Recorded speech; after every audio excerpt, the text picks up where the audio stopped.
Hello friends, उड़ान Jharkhand GK series 11 का ये 4th पार्ट है।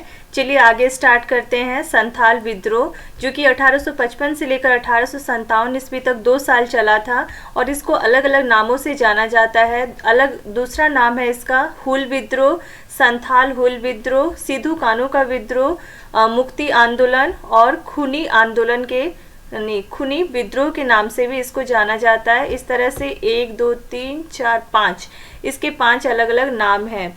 और इसमें हुल विद्रोह भी इसको बोलते हैं। तो उसमें हुल का अर्थ क्या होता है? तो हुल का अर्थ होता है क्रांतिकारी।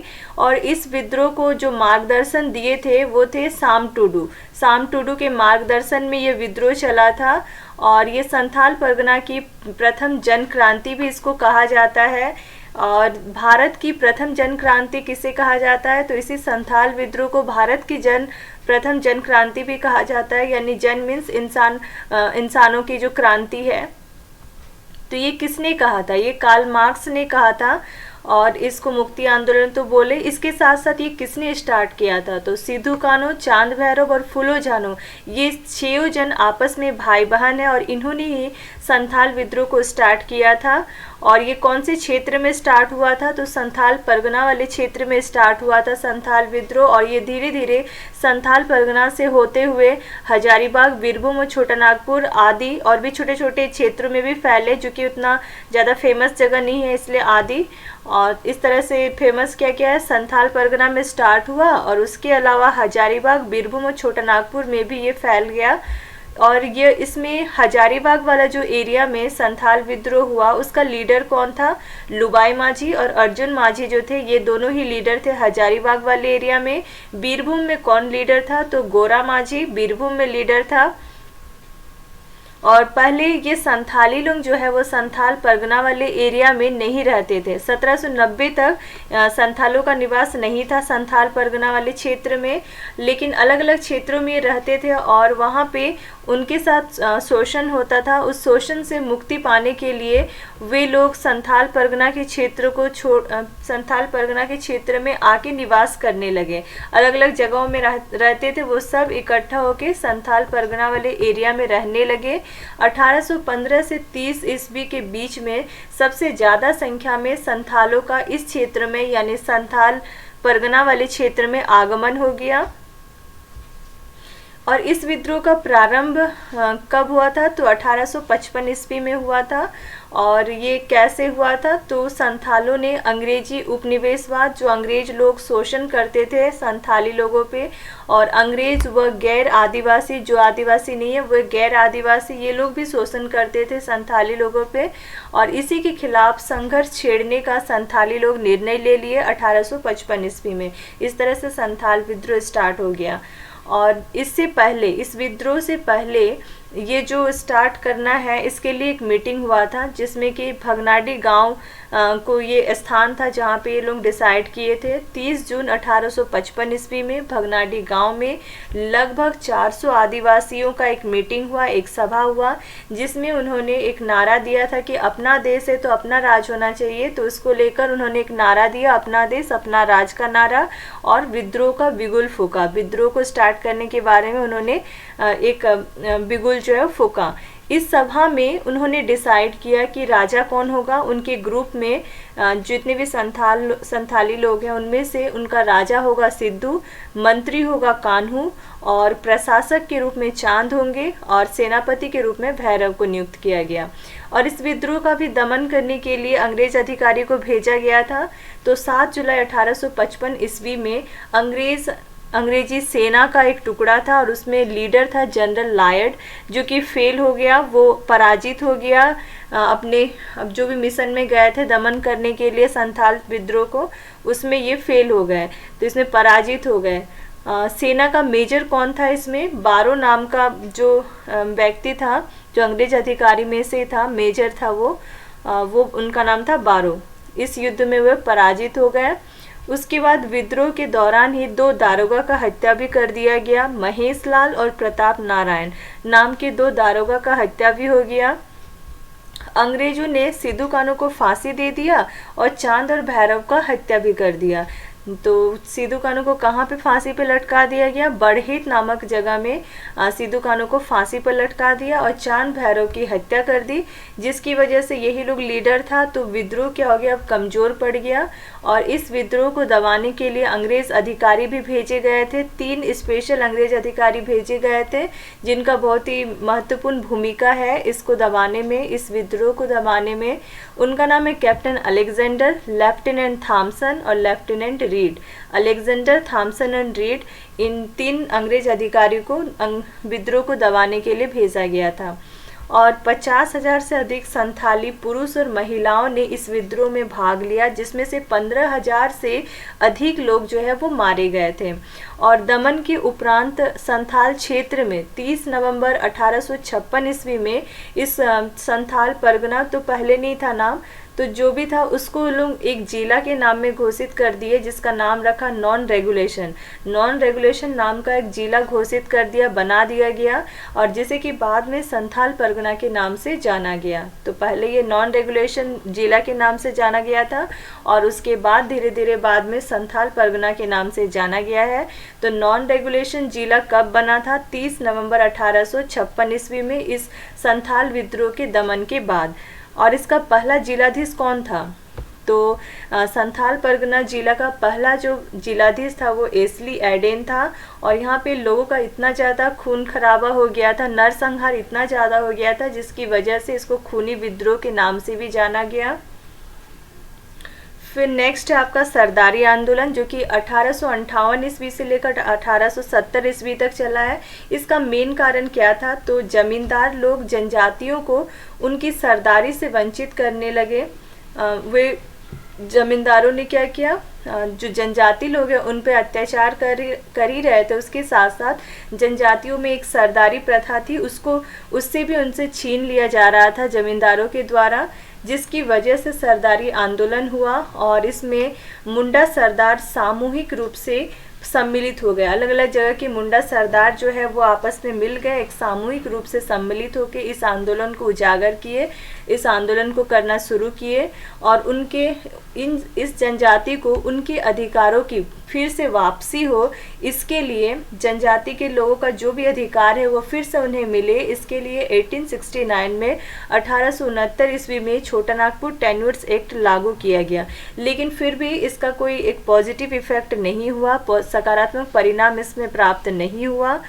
फिर नेक्स्ट है आपका साफा होड़ आंदोलन, जो कि 1870 ईस्वी में हुआ था, जिसमें साफा होड़ का अर्थ क्या होता है? साफा होड़ का अर्थ होता है सिंगबोंगा के प्रति समर्पण। इसमें जो लीडर थे वो थे लाल हेम्ब्रोम, जिसका दूसरा नाम था लाल बाबा।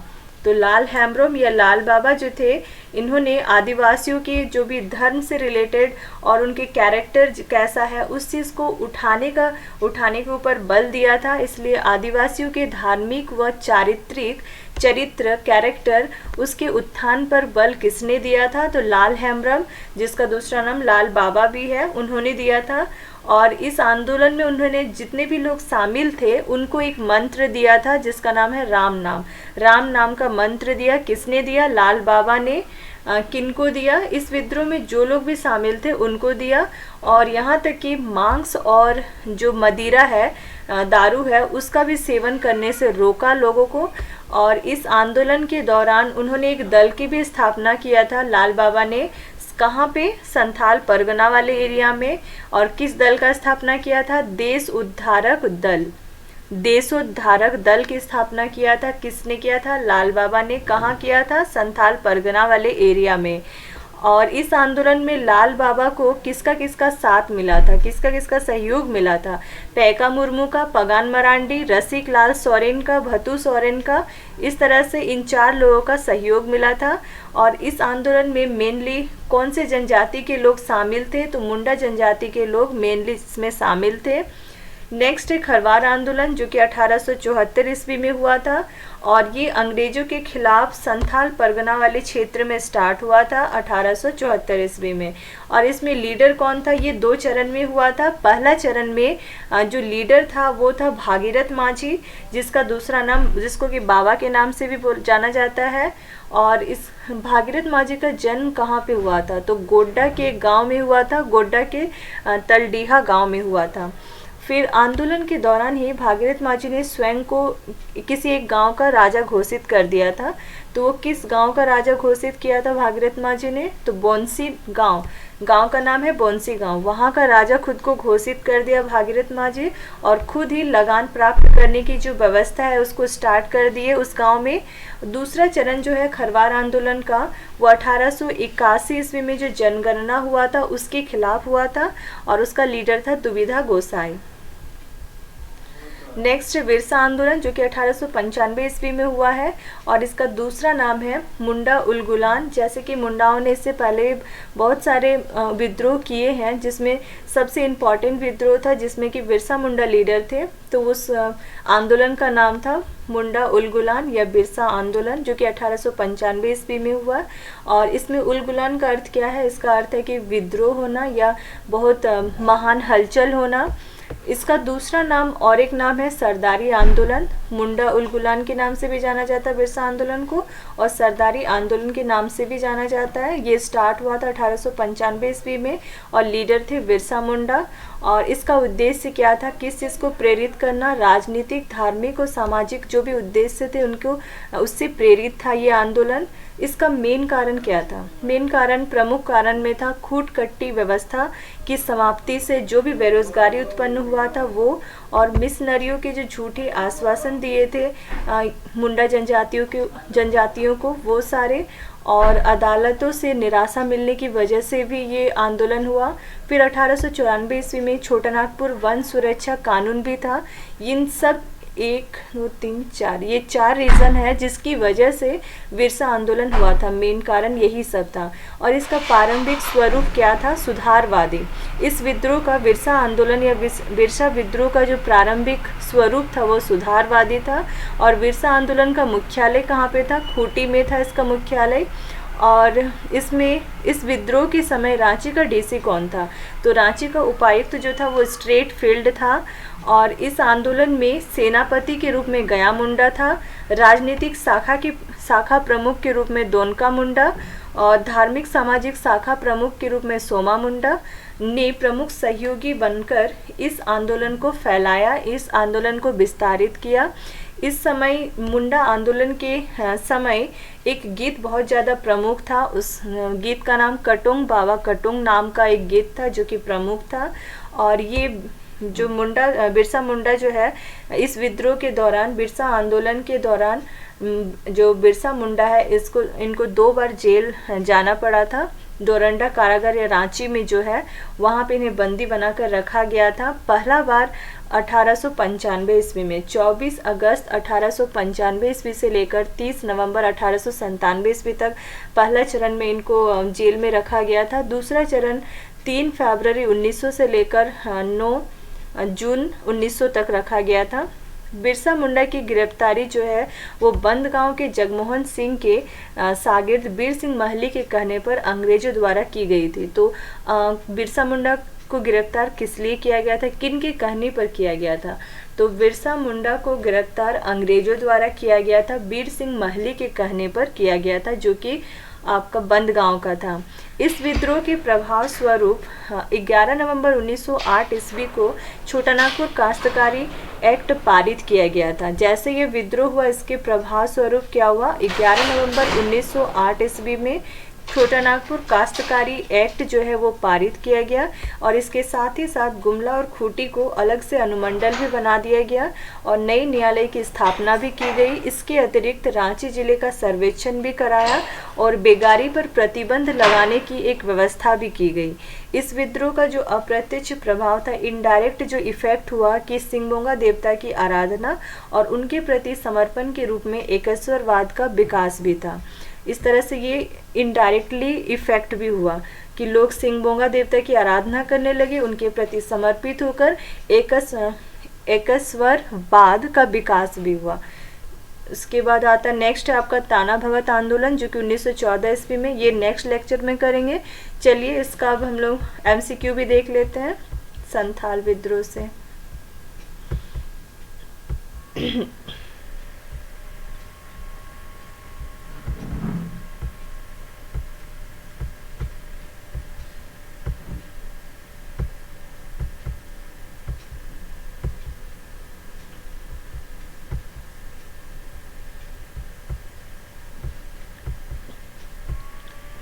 संथाल विद्रोह 1855 से लेकर 57 तक चला। क्वेश्चन नंबर 1 है, किस विद्रोह को हुल विद्रोह के नाम से जाना जाता है? तो इसे संथाल विद्रोह को हुल विद्रोह के नाम से भी जाना जाता है। क्वेश्चन नंबर 2, कौन सा विद्रोह संथाल परगना की प्रथम जन क्रांति के नाम से जाना जाता है?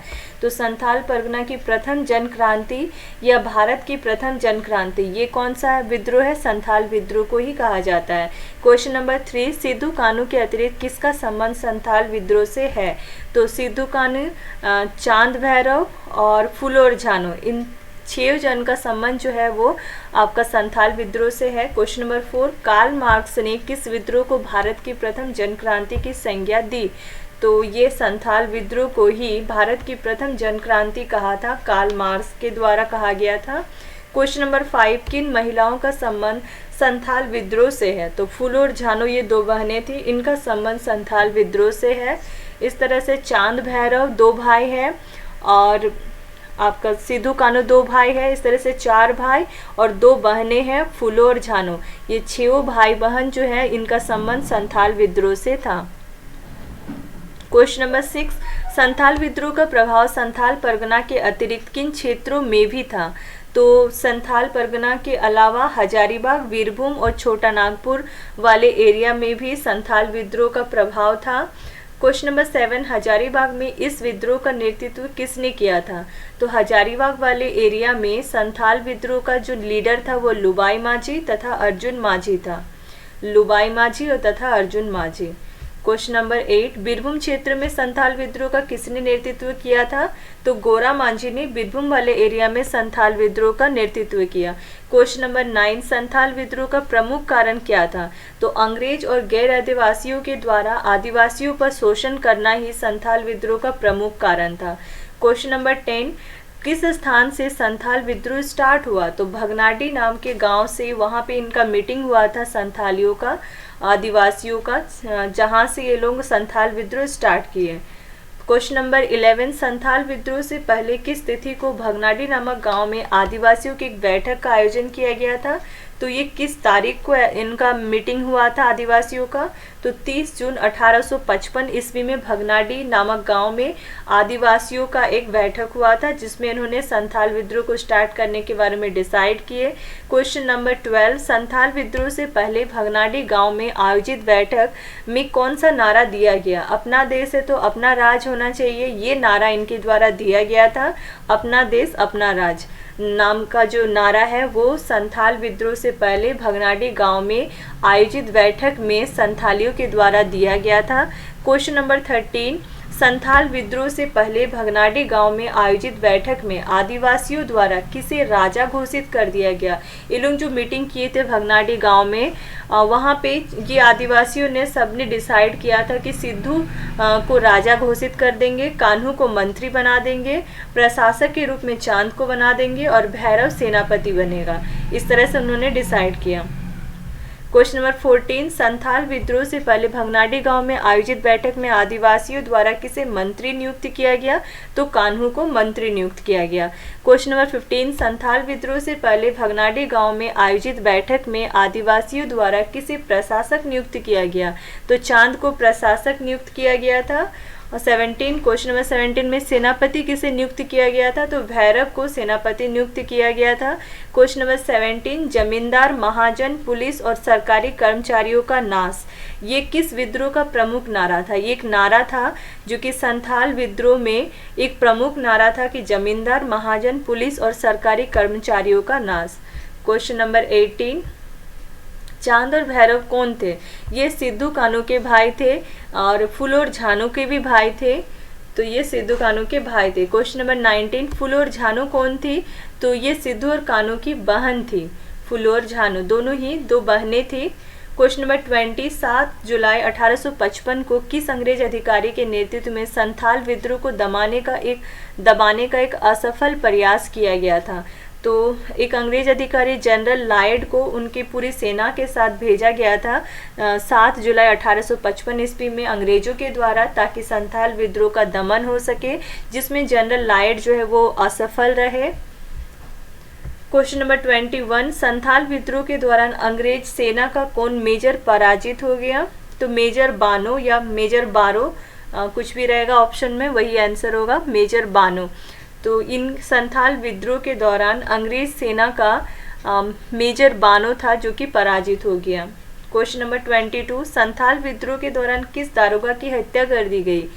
तो 2 दारोगा की हत्या हुई थी संथाल परगना के समय, संथाल विद्रोह के समय। रुकिए, उनका नाम क्या क्या था? यहाँ पे ऑप्शन के हिसाब से पहला है दीदी थाना का दारोगा माधवलाल दत्त की, और दूसरा है करहरिया थाना दारोगा प्रताप नारायण। बट हम लोग जो थ्योरी पढ़े थे वहाँ पे ये माधवलाल दत्त नहीं था।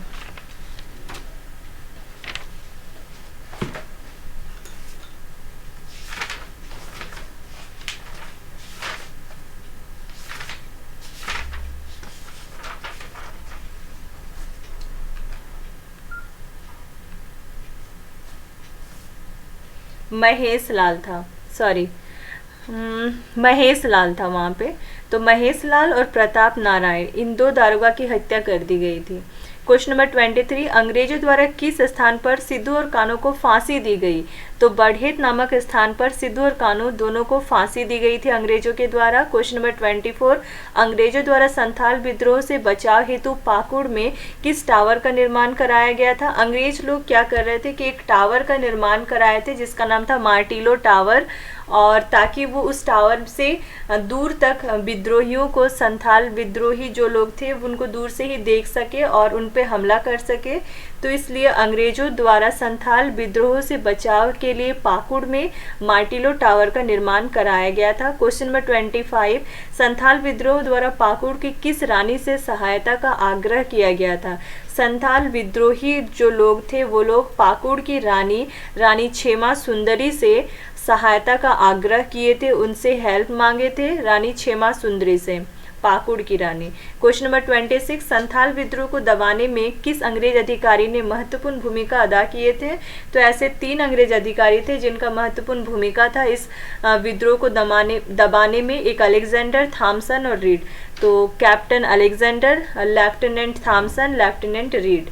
क्वेश्चन नंबर 27, संथाल विद्रोह के दमन के बाद किस नाम से एक नया जिला का गठन किया गया था?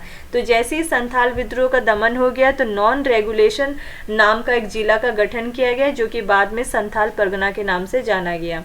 क्वेश्चन नंबर 28, संथाल विद्रोह के बाद किस तिथि को नॉन रेगुलेशन नामक अलग जिला का निर्माण किया गया?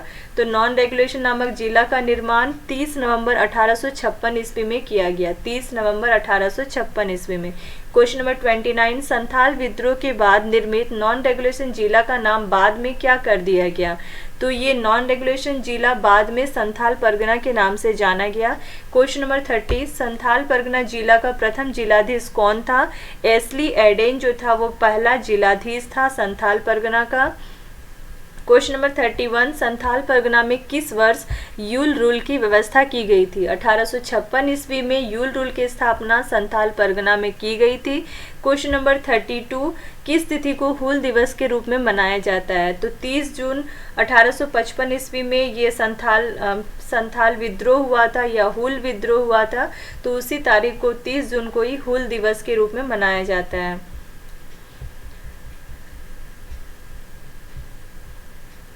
नेक्स्ट है सरदारी आंदोलन जो कि 1858 से लेकर 1870 ईस्वी तक चला। क्वेश्चन नंबर 1 है सरदारी आंदोलन का प्रमुख कारण क्या था?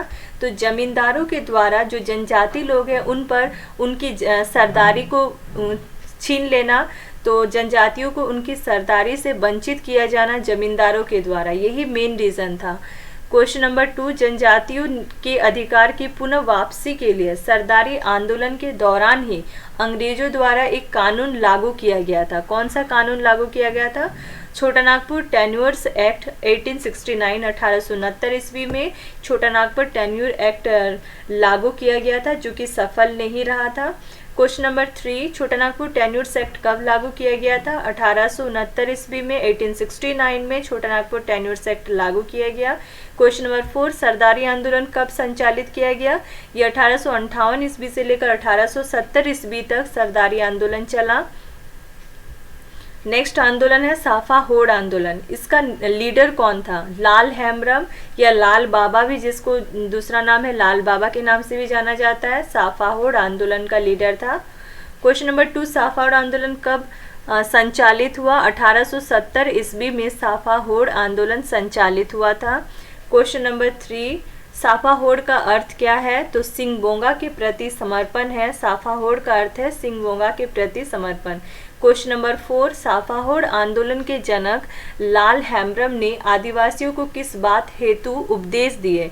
तो साफा होड़ आंदोलन के जो जनक थे लाल हेम्ब्रम, उन्होंने आदिवासियों को उपदेश दिए थे, उनके धार्मिक और चारित्रिक उत्थान पर बल देने के लिए उपदेश दिए थे, धार्मिक और चारित्रिक उत्थान हेतु उपदेश दिए थे।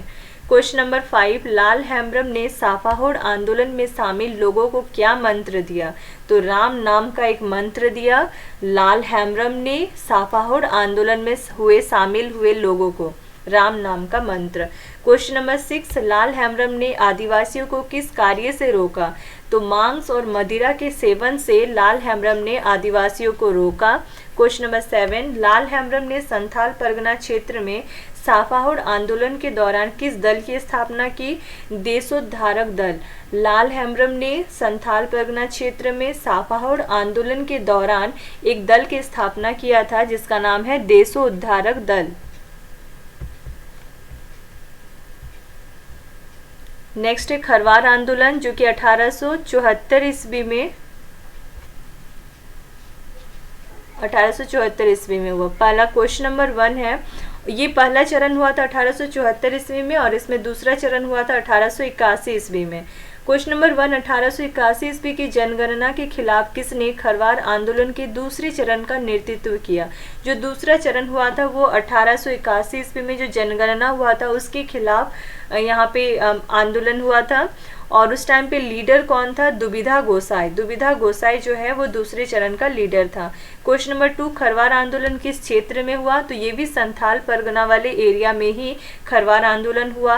और क्वेश्चन नंबर 3, खरवार आंदोलन से रिलेटेड कौन सा कथन गलत है? पहला है कि इस आंदोलन को लाल हेम्ब्रम ने नेतृत्व किया, ये कथन तो गलत है।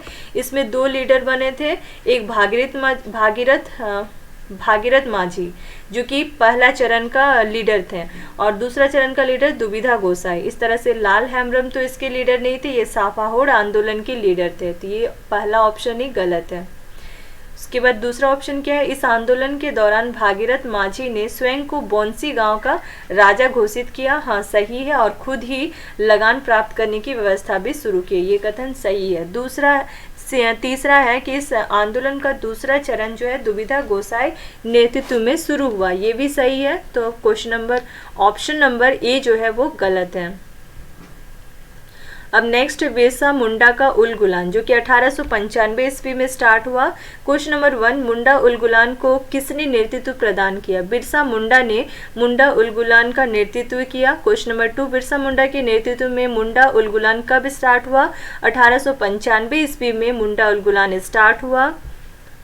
क्वेश्चन नंबर 3, बिरसा मुंडा का मुंडा उलगुलान किन उद्देश्यों से प्रेरित था? तो इनका जो उद्देश्य था वो राजनीतिक, धार्मिक और सामाजिक, ये तीनों ही उद्देश्य से प्रेरित था इनका मुंडा उलगुलान, बिरसा का मुंडा उलगुलान। क्वेश्चन नंबर 4, मुंडा उलगुलान का प्रमुख कारण क्या था? तो इसमें पहला तो फूट व्यवस्था की समाप्ति से जो बेरोजगारी उत्पन्न हो गई थी उसकी वजह से भी ये विद्रोह हुआ था। दूसरा है कि मिशनरी लोग जो थे वो झूठा आश्वासन दे रहे थे जिसकी वजह से भी मुंडा उलगुलान हुआ। और तीसरा है 1894 ईस्वी में छोटा नागपुर वन सुरक्षा कानून जो आया था उसकी वजह से भी, इन तीनों कारणों से मुंडा उलगुलान हुआ था। क्वेश्चन नंबर 5, इस आंदोलन का प्रारंभिक स्वरूप कैसा था? तो ये सुधारवादी मीन्स सुधार करना बस था, और कुछ खून खराबा ये सब सोचे नहीं थे, बस सुधारवादी इनका स्टार्टिंग का जो स्वरूप था वो सुधारवादी था। क्वेश्चन नंबर 6, बिरसा आंदोलन का मुख्यालय कहाँ था? तो बिरसा खूंटी में था। ये बिरसा आंदोलन का मुख्यालय खूंटी में था। क्वेश्चन नंबर 7, बिरसा आंदोलन के समय रांची का उपायुक्त या डीसी कौन था? स्ट्रेटफील्ड नाम के अंग्रेज जो थे वो रांची का डीसी था बिरसा आंदोलन के समय। क्वेश्चन नंबर 8, बिरसा आंदोलन को विस्तार देने हेतु गठित जो सहयोगी टीम थी उसका सेनापति कौन था? गया मुंडा को उनके जो सहयोग में एक सहयोगी टीम बना हुआ था बिरसा आंदोलन को फैलाने के लिए, उसमें गया मुंडा जो थे वो सेनापति थे। और क्वेश्चन नंबर 9, राजनीतिक शाखा का प्रमुख कौन था? दोनका मुंडा जो था वो राजनीतिक शाखा का प्रमुख था। क्वेश्चन नंबर 10, धार्मिक और सामाजिक शाखा का मेन या प्रमुख कौन था? सोमा मुंडा जो है वो धार्मिक और सामाजिक शाखा का प्रमुख था। क्वेश्चन नंबर 11, मुंडा आंदोलन का प्रमुख गीत क्या था? तो कटोंग बाबा कटोंग जो है ये मुंडा आंदोलन का प्रमुख गीत था। क्वेश्चन नंबर 12, मुंडा उलगुलान के दौरान बिरसा मुंडा को कितनी बार गिरफ्तार किया गया? तो मुंडा उलगुलान के दौरान बिरसा मुंडा को 2 बार गिरफ्तार किया गया था। और किसके कहने पर अंग्रेजों के द्वारा बिरसा मुंडा को गिरफ्तार किया गया था? क्वेश्चन नंबर 13, तो आंसर हो गया बीर सिंह महली। किसके द्वारा खबर देने पर अंग्रेजों द्वारा बिरसा मुंडा को गिरफ्तार किया गया? तो बीर सिंह महली के कहने पर, बीर सिंह महली के खबर देने पर अंग्रेजों के द्वारा बिरसा मुंडा को गिरफ्तार किया गया। क्वेश्चन नंबर 14, बिरसा मुंडा को पहली बार कब गिरफ्तार किया गया? 24 अगस्त 1895 ईस्वी में बिरसा मुंडा को पहली बार गिरफ्तार किया गया था। क्वेश्चन नंबर 15, बिरसा आंदोलन का सेंटर या केंद्र कहाँ था? मुख्यालय भी खूंटी था, उसका सेंटर भी, केंद्र भी खूंटी ही था। क्वेश्चन नंबर 16, बिरसा मुंडा को प्रथम गिरफ्तारी के बाद कब रिहा किया गया? तो पहली बार जब गिरफ्तार किया गया 24 अगस्त 1895 ईस्वी में, उसके लगभग 2 साल बाद 30 नवंबर 1897 ईस्वी में बिरसा मुंडा को रिहा कर दिया गया। कहाँ पे थे ये? तो डोरंडा जेल में इनको रखा गया था। क्वेश्चन नंबर 17, बिरसा मुंडा को प्रथम बार किस अंग्रेज अधिकारी ने गिरफ्तार किया था? तो मेयर्स नाम के अंग्रेज अधिकारी ने बिरसा मुंडा को पहली बार गिरफ्तार किया था। क्वेश्चन नंबर 18, बिरसा मुंडा को पकड़वाने हेतु अंग्रेजों ने कितना इनाम घोषित किया था? तो मात्र 500 रुपये का इनाम घोषित किया था बिरसा मुंडा को पकड़वाने के लिए अंग्रेजों ने। क्वेश्चन नंबर 19, बिरसा मुंडा को 30 नवंबर 1897 को किस उपलक्ष्य में रिहा किया गया? तो उस दिन क्या था 30 नवंबर 1897 ईस्वी में? तो 30 नवंबर को महारानी विक्टोरिया की हीरक जयंती के अवसर पर इनको रिहा किया गया था। क्वेश्चन नंबर 20, बिरसा मुंडा ने किस तिथि को एक सभा में अंग्रेजों के विरुद्ध विद्रोह करने का निर्णय लिया? तो एक सभा या एक मीटिंग हुआ था बिरसा मुंडाओं का, बिरसा मुंडा और उनके जितने भी लोग थे, पार्टी के लोग थे, उनका एक मीटिंग हुआ था जो कि अंग्रेजों के विरुद्ध, जिसमें उन्होंने डिसाइड किया था कि विद्रोह करेंगे। तो वो हुआ था 28 नवंबर 1899 ईस्वी में। 28 नवंबर 1899 ईस्वी में अंग्रेजों के विरुद्ध विद्रोह करने का बिरसा मुंडा ने निर्णय किया था। क्वेश्चन नंबर 21, बिरसा मुंडा ने अंग्रेजों के विरुद्ध विद्रोह करने का निर्णय किस स्थान पे किया? तो डोंबा बुरू नाम का एक स्थान है, वहाँ पे बिरसा मुंडा विद्रोह करने का निर्णय लिए थे 28 नवंबर 1899 ईस्वी में डोंबा बुरू नामक स्थान में। क्वेश्चन नंबर 22, बिरसा के आंदोलन में महत्वपूर्ण भूमिका निभाने वाली मानकी कौन थी? तो गया मुंडा की जो पत्नी थी वही इस आंदोलन में सबसे महत्वपूर्ण भूमिका निभाने वाली मानकी थी, गया मुंडा की पत्नी। क्वेश्चन नंबर 23, बिरसा आंदोलन के दौरान किस स्थान पर अंग्रेज सैनिकों द्वारा एक भयंकर गोलीबारी की गई थी? तो डोंबारी पहाड़ी पर। बिरसा आंदोलन चल ही रहा था, उसी दौरान डोंबारी पहाड़ी पर अंग्रेज सैनिकों के द्वारा भयंकर गोलीबारी की गई थी ताकि बिरसा आंदोलन में जो भी लोग शामिल हैं उनको डराया जा सके। डोम्बारी पहाड़ी में। क्वेश्चन नंबर 24, बिरसा आंदोलन के पश्चात कौन से दो अनुमंडल का गठन किया गया था? तो इस तरह से गुमला और खूंटी, ये दोनों को अनुमंडल बना दिया गया था, दो अनुमंडल का गठन कर लिया गया था, खूंटी और गुमला, बिरसा आंदोलन के पश्चात। क्वेश्चन नंबर 25, बिरसा आंदोलन के परिणाम स्वरूप ब्रिटिश सरकार द्वारा कौन सा अधिनियम लागू किया गया था? तो बिरसा आंदोलन के परिणाम स्वरूप क्या हुआ कि ब्रिटिश भी सोचे कि हाँ कुछ नियम बनना चाहिए जनजातियों के पक्ष में, तो उन्होंने अधिनियम लाया था छोटा नागपुर काश्तकारी अधिनियम। उनके ऊपर अधिनियम लागू किया गया था, लेकिन जो कि उतना सफल नहीं हुआ था। क्वेश्चन नंबर 26, ये छोटा नागपुर काश्तकारी अधिनियम जो है वो कब लागू किया गया था? तो 11 नवंबर 1908 ईस्वी में छोटा नागपुर काश्तकारी अधिनियम जो है वो लागू किया गया था। इस तरह से ये भी कंप्लीट हो गया विद्रोह। नेक्स्ट है टाना भगत आंदोलन, जो कि नेक्स्ट लेक्चर में करेंगे। आज के लिए इतना ही। Thank you.